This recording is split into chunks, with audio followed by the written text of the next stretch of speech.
Welcome to A Better HR Business, the podcast that looks at how HR consultants and HR tech firms grow their businesses and how they help their employers to get the best out of their people. Remember, for show notes and downloads, go to www.getmorehrclients.com/podcast. That's getmorehrclients.com/podcast. Okay, let's get started. Hello, welcome back. Thanks for joining me again. Good to have you along. I am really looking forward to today's conversation with Kate Graham. Kate is the head of content, labs and insight at Unleash. Now, with more than 18 years working in HR, talent and learning and development, Kate works with practitioners, business leaders, vendors and analysts to uncover trends and create research and content that supports the people and organizations powering HR tech worldwide. Kate also hosts Learning Now TV twice a month, and she's regularly chairing judging panels on various industry awards, so look out for that. And ever a glutton for punishment, Kate also recently co-founded the Women in Learning movement, which is working to create a better balance and greater diversity across our industry. So Kate, thank you very much for joining me today. It's my absolute pleasure, Ben. Thanks for having me on. Yeah, and whereabouts are you based today? I am in not so sunny Cardiff. Oh, lovely Cardiff. Great part of the world. It is. The weather is questionable this time of year, but yes, it is. I moved back 5 years ago and I haven't regretted it for a minute. Yeah, there is something special and fairly predictable about Welsh weather, but you know, we don't need to dwell on that. Absolutely. Just bring your umbrella, yeah. Yeah, exactly. So great stuff. Look, we've got lots to cover, but could we start with maybe you just giving us a quick snapshot of your background? Absolutely, yeah. So you talk about me being a glutton for punishment in the intro. I think I'm a glutton for punishment. I've been in and around the kind of the HR tech industry my whole career, which is more years than I care to count now. I'm showing my age. Started out on the vendor side of the market back in the days of classroom training and IT training. So moved from there into the kind of the learning technology world. And from there, have kind of expanded out into, had a sojourn as my own boss, where I worked with organisations around their messaging, their marketing, communications, right the way across HR, talent and learning, and then spent 5 years at Fosway Group. So analyst, again, working right the way across kind of HR, talent and learning. So I've kind of expanded out. I always say, like, learning and development feels like home turf for me, because that's where I've been in and around my whole career. But now at Unleash, I find myself having conversations daily around things like payroll, workforce planning, like the whole kind of gamut really of HR tech. So I always think of it like a bit of a spectrum.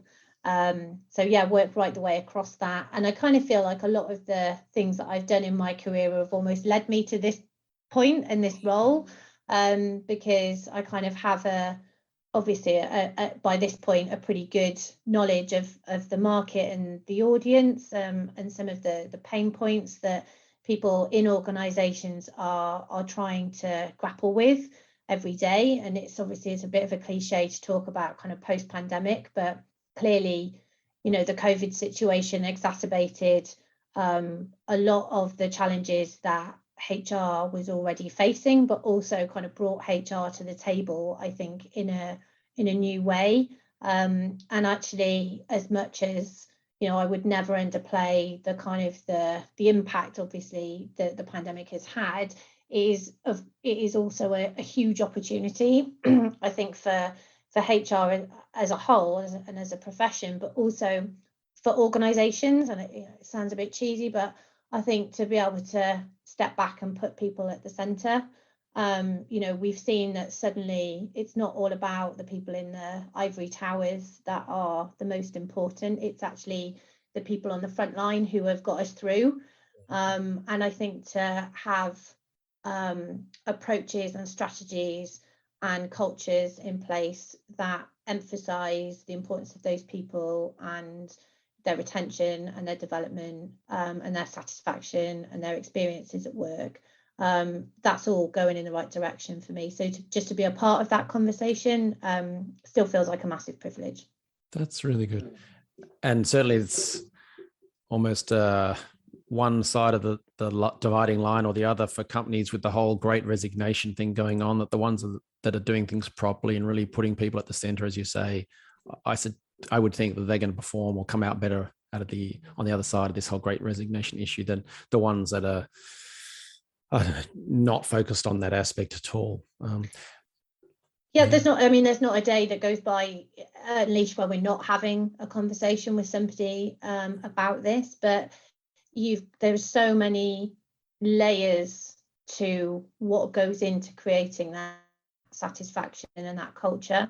We're running a session tomorrow on diversity, equity and inclusion in hiring cultures, for example. That's just one strand of creating teams that are diverse and inclusive and rewarding to work within.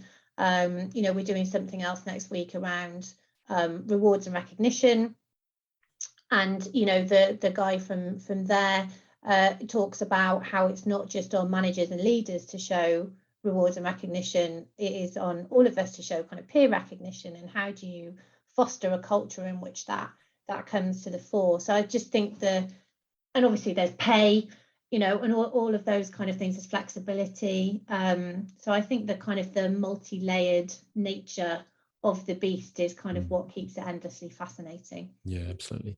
Can I ask you to describe Unleash to people who don't necessarily know what Unleash is and what it does? Yeah, absolutely. So we grew out of the world's biggest and boldest HR tech events. So previously known as HR Tech and HR Tech Europe.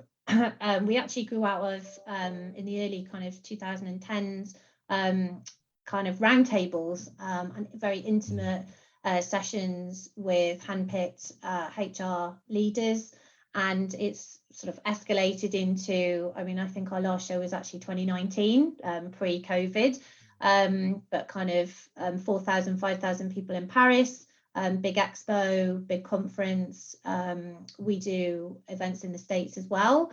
And unlike, I think, a lot of events companies chose not to pivot into just trying to take those events online during the pandemic, but actually took a step back and created a digital side of the business. So we have an editorial arm who are independent, so reporting on news, things like funding rounds, obviously are coming through thick and fast, all that investment side of the market, but also research, analysis, interviews with HR leaders, always trying to share that back with our worldwide community of leaders and practitioners around the world. So we, and my job is looking after content labs and insights. So I work very closely with both the events team and the editorial team to bring some of the commercial content, but also do our own research.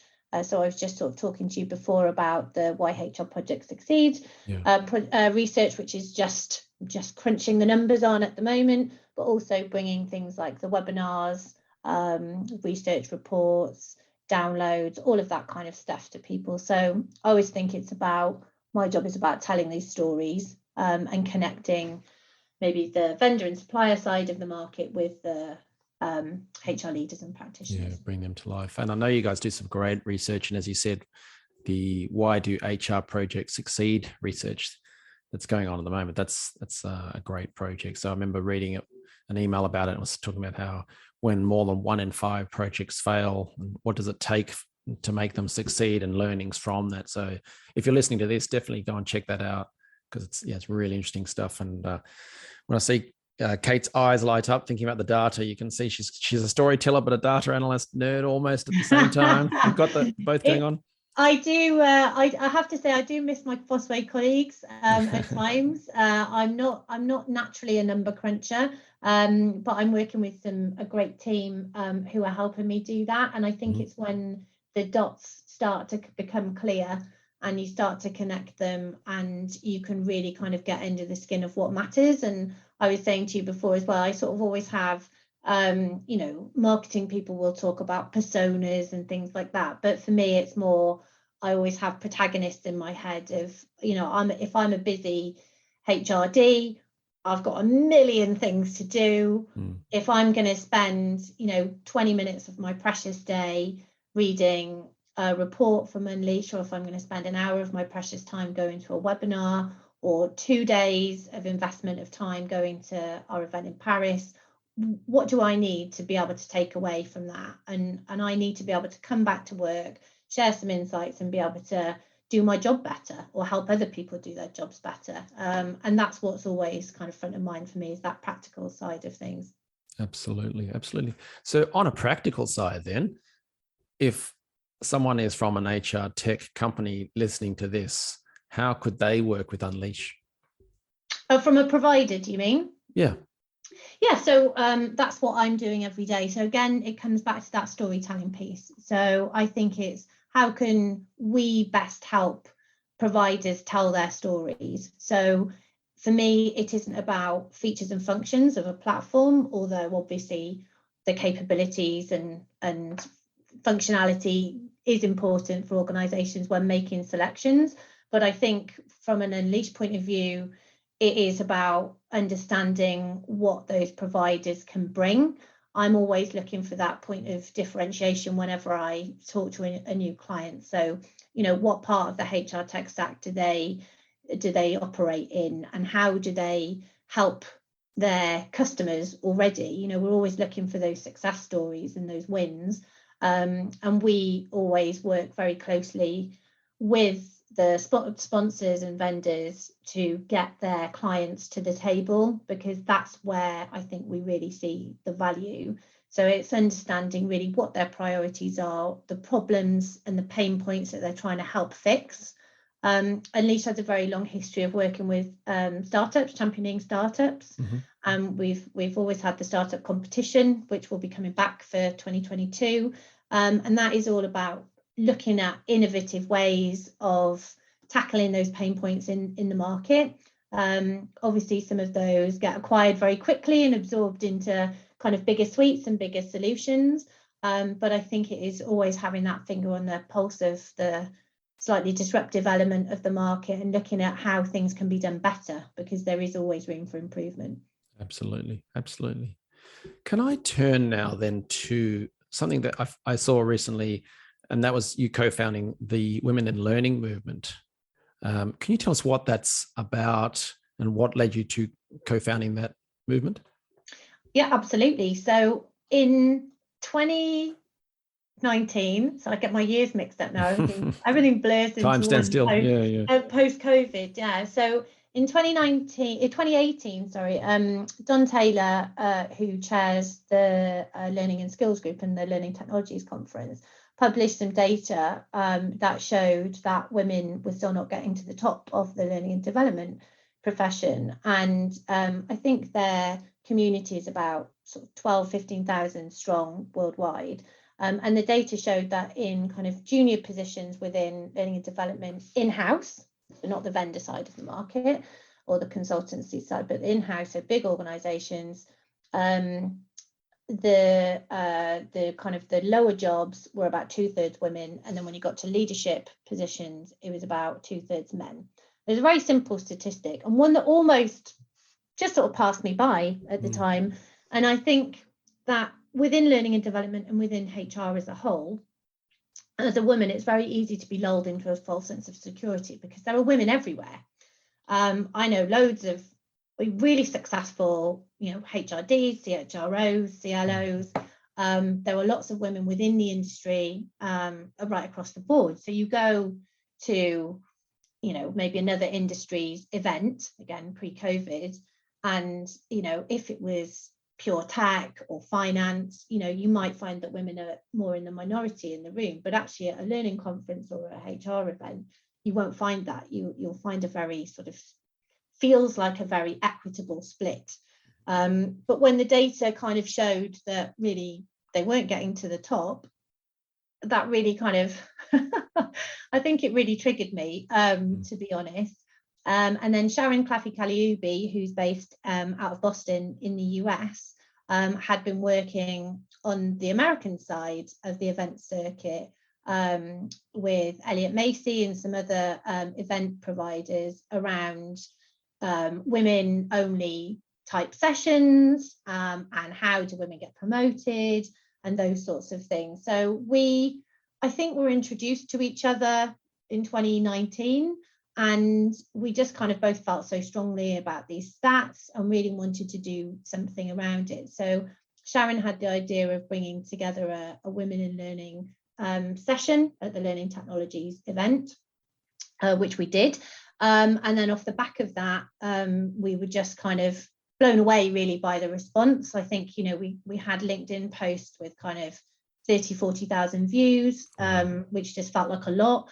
And we just started the LinkedIn group, #WomenInLearning, and then kept the hashtag going alongside the conversation, because we wanted to be able to pull that in. And what we've seen off the back of that is people starting their own podcasts, people writing articles, editorial, people having meetups, again, pre-COVID, and just lots of people kind of coming together, even a book club, lots of people kind of coming together just to be able to kind of share experiences and really, I think, just unpick what are the barriers, but also I think in 2021, International Women's Day, they have a theme every year, and the theme for last year was Choose to Challenge. And another lady from the US, Dr. Jane Bozarth, who works for the Learning Guild, she contacted me about doing a piece of research around International Women's Day and the Women in Learning movement. And for that, we chose to challenge what success looks like, because actually success doesn't necessarily have to mean getting to the upper echelons of the corporate ladder. And I think this is one of the nuances for any gender, but I think especially, I'm 42, I've got 2 kids, I work full time, I work full on, and it takes a village for me to be able to do that. I'm lucky I've got amazing support and backup, but if you don't have that, and actually flexibility is more important to you, then maybe jumping off the corporate ladder and being your own boss and having that flexibility and being a consultant and working when you choose is more meaningful, and has had a bigger resonance of success than being at the top of that corporate ladder. So I think it's a really interesting area, and one that has been a bit hijacked, of course, by the kind of the COVID situation. But I'm very, very passionate about things like mentoring, and now I've always been really fortunate throughout my career to have people open doors for me, spend time with me. Actually, some of my best champions, my best mentors have been men, and that's great, that's fine. But I'm very aware that I've been very fortunate, and I want to be able to help pay that forward to the next generation of 20 and 30-year-olds coming up behind me as well. What do they need to help them succeed, and what does their definition of success look like? So I think for me, it's less about, I thought the measure of success when we started out would be to rerun those metrics that were originally run in 2018 and say, right, yes, it's half and half the women are now in leadership positions within learning and development. But actually, the more that time has gone on and the world has changed, I think those measures of success need to be sort of recalibrated and a little bit different now. I pause because I think there are 2 streams to that, 2 parallel streams. One is, yes, that potentially people could become their own bosses, run their own business. I run a program called Start Your Own HR Consulting Business, so I get that completely. On the other hand, the other stream is for people who want to remain in the corporate world. I think we need to get those numbers 50-50, and then what you're doing there is driving that or supporting that, unpacking the issues as you mentioned, and try to find out what's doing that and drive cultural change. And I think it's about belief, and I think it's about demonstration. I think I was listening to an audiobook at the weekend, and they were talking about how standing up straight, presenting yourself in a certain way, putting your best foot forward if you do all of that, then good stuff will come to you. I was a bit like, oh, I'm not, some of that is it was a bit simplistic to me, to be honest. But I think there is something about having that self-belief. Imposter syndrome is huge. It's huge with everybody. I don't think it's women specific, but it is something that I grapple with all the time. I left a job that I loved in a company that I loved to take the leap and come across to a new company that I love and a new job that I love. But it's terrifying to take that leap. But I knew it was the right thing to do, and I'm somebody that I think I'm fortunate enough in my life to have, as I say, great backup and great support, and that enables me to have the courage of my convictions. And some of that is about having the right support, but also some of it is almost like a muscle, like you have to exercise that and you have to have that belief. And you don't start off in your career necessarily in your 20s having all of the, I'm 40 and I don't have all the answers. So for me, it's very much about paying it forward. It's not just about younger people, of course, but I'm very, very conscious of kind of helping those up behind me. Yeah. Oh, look, when I finished university, I entered the workforce knowing everything, only to discover. But to your point, on the it takes a village around the childcare issue. I think that applies also for the issue at hand on the Women in Learning movement, or hashtag Women in Learning movement, because yes, you got to build the muscle, and there's all sorts of things around mental barriers and confidence and so on. But equally, the system around you has to change to facilitate that growth and allow that growth to happen. So I love what you guys are doing. That's for sure. Thank you. And I think it's really interesting. I mean, it's something I very much want to kind of come back to and spend a bit more time on and focus a bit more on. Sharon's been doing loads of stuff in the US. They've been having hybrid events and various things. And I think one of the slight misconceptions around it initially was that it was almost like going to become sort of like an organization or almost like a not-for-profit or something like that. But I think it's the hashtag piece is important for me, because I think it is much more about a movement, and what I want to be able to do is empower people. So if you live in Edinburgh and you wanted to have a meetup, you don't have to ask for permission to have a Women in Learning meetup. You just do it. And if you think about hashtags like Me Too and things like that, like nobody owns that. No. And so I'm keen to be a driver and a supporter of it, but it's definitely not supposed to be, a vehicle for any particular person or any particular organisation. Thrive Learning, for example, is a company that's kind of picked it up and that ball up and run with it. They've done a couple of events. I spoke at an online event that they did last year. So Helen Marshall has done some stuff with that, but their CEO Sean has been really supportive, and that's just an initiative. They've taken that, no one's asked them to do that. Andrew Jacobs is a consultant in the L&D space. He's created a platform called Women Talking About Learning, and it's a podcast, and he's not been really involved in it at all in terms of the interviews and the discussion. He's trying to create a platform for other women, and I think that's amazing. Again, he's just done that off his own bag, and where things like Unleash, where I have a very real opportunity to influence it now, is things like I'm putting together webinar panels every day, and so what's the diversity split, what's the gender split?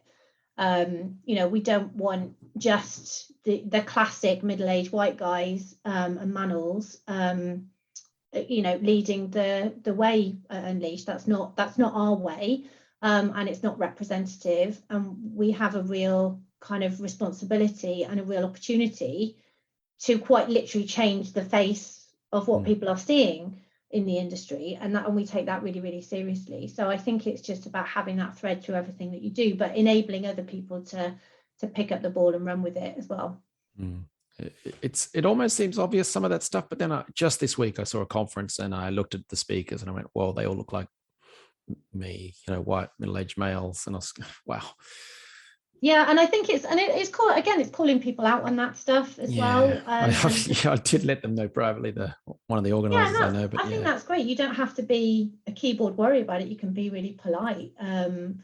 But I mean, today we're doing a session. Yeah, it happens to be one, kind of, I don't know if I should call him middle-aged, but one white guy who's leading the presentation. That's okay. Tomorrow we're doing a session on D&I, and you couldn't have a session on D&I if you didn't have a diverse panel. But it's not just about having the diverse panels for a session about diversity. It's about having that as a central tenet of something that you just do and you just pay attention to. And I think I'm trying to learn all the time, and it's been interesting going on this journey, even around the gender stuff. It's my cousin's now identifies as non-binary. That's been a journey for me, someone in my age group to go through and understand all that stuff. So I'm learning all the time. So definitely about 2 ears, 1 mouth. As well, and just pay attention. That's great. Before I move on to my sort of final question around your advice on the marketing side for companies in this HR space, for people interested in the hashtag Women in Learning movement, there's no central website as such, is there? What should they do if they want to learn more about that? No, funnily enough, that there is. I have got a domain that I need to do. I need to do something with, but there is a LinkedIn group. There's a couple of thousand people on there now, and it's really nice because it isn't just all women. It is a kind of, it's mixed. And that is hashtag Women in Learning. You can just search for it as a LinkedIn group. Annoyingly, the way that LinkedIn groups work means that we have to approve the people that come in, but there's not really, if you're interested, then absolutely the idea is that it's inclusive. And it was interesting at the time, we did get kickback. Should it just be a group for women? And we did a couple of kind of events and talks where we had men on the panel, and again came under fire for some of that. And Deborah Frances-White, I don't know if you've come across her, but she is the host of the Guilty Feminist podcast and has written a book by the same name. She was kind enough to respond to me and give me some advice, and she kind of said, you're always going to get flack if you stick your head up above the parapet. You're always going to catch some flack. But if your intentions are good and you're trying to build an inclusive space, then just crack on, basically. Like, be brave and do what you've got to do. And I think that's, again, there's a great message in there for everybody else. Like, it can be a bit scary to stick your head up, and we did get some flack from other women, which I was really surprised and disappointed by. But actually, it's sort of, that's where you learn, and that's where you grow, and hopefully that's where we help other people learn and grow as well. Absolutely. Yeah, so if you're listening to this on the go, check out hashtag Women in Learning group on LinkedIn, and also just search on the internet, because it sounds like it's a growing movement and there'll be more and more down the line. So just to finish then, Kate, you've got so much experience on the marketing side and the HR tech space. Do you have any advice for companies in the HR tech space on how they can grow their businesses faster or in a more predictable way? Yeah, I think it's about, from a product side of things, it's busy. It's a busy space. And don't just be an also ran. What are your differentiators? But more than that, don't just think about it from a marketing perspective.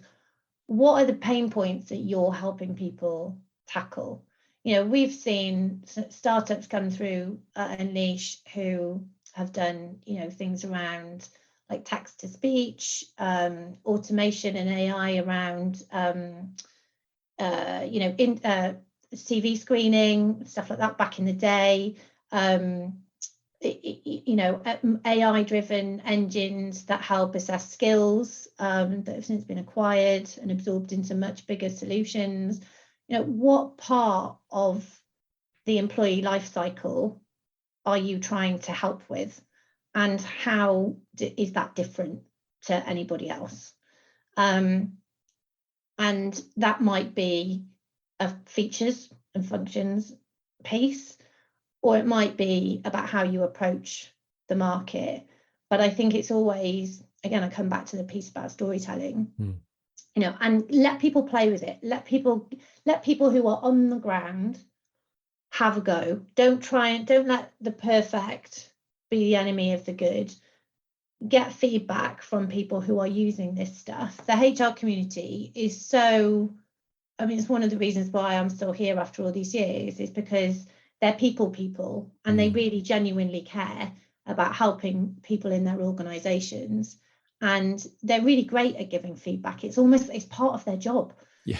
So, and most of them have seen the good, the bad, and the ugly of HR tech. They've been burnt. They've been, it's like dating. They've had the toxic relationships. They've had the bad dates. They've had all of that. And so if you're starting out in the space, I think the most important thing you can do is to try and get in front of people that know what they're talking about, be open with them and get their feedback, but understand the pain points that you're trying to hit and solve, and then communicate that really, really clearly. Brilliant. That's great advice. Absolutely. Okay, we've covered so much ground. I really want to thank you for all you've shared today. If people want to learn more about you or about Unleash, what should they do next? I am at Kate Graham 23 on pretty much everything. So you can find me on Twitter, LinkedIn, Instagram. I'm not really much of a TikToker, but it's there.